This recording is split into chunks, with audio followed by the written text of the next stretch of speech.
Hi, this is Tim, the Watch Explorer. Welcome to my sharing of end-user perspectives from our hobbies in watches.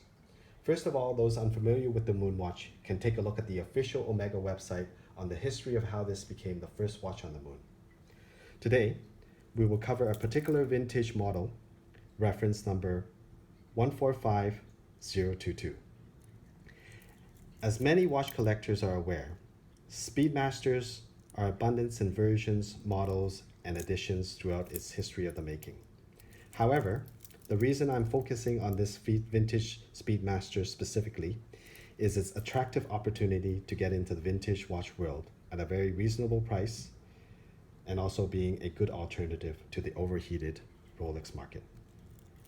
Next, to highlight a few specifications on this watch, the movement is a manual winding movement, reference number 861, with a case size of 42 millimeters, strap width of 20 millimeters, a lug-to-lug width of 48 millimeters, and a case thickness of 15 millimeters.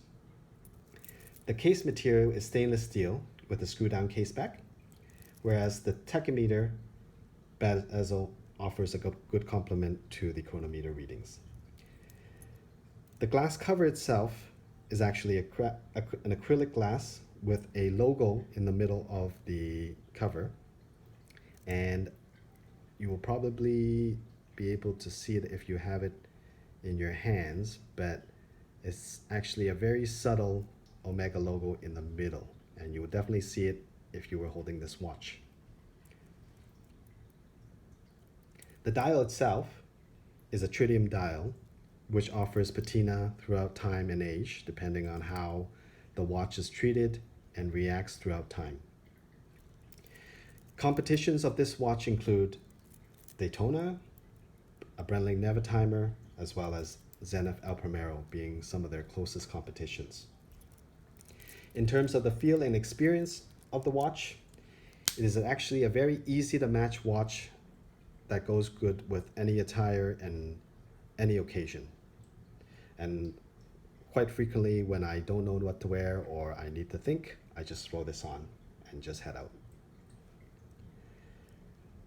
This watch also goes well with a number of different straps and materials, including leather, NATO, and also stainless steel. It also goes well with a number of colors and different types of patterns and styles in terms of straps, so you can be adventurous on this one.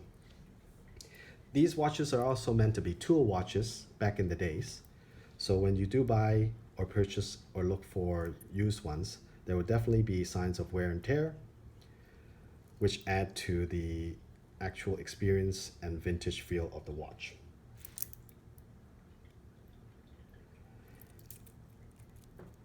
And to reiterate, the reason why this is a very ideal candidate for a vintage enthusiast that would like to start somewhere in the vintage world, this offers a tritium dial, non-solid brace links, acrylic glass, manual winding, a copper movement, as well as a rich horology associated to the watch.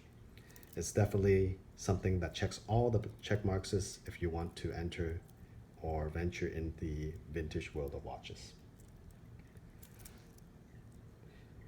As the size being 42 millimeters, this is also quite suitable for both male and female users, and also individuals that are actually interested in the vintage world but would like to look for a smaller or a bigger size watch, as most vintage watches are typically 34 or 36 millimeter in size.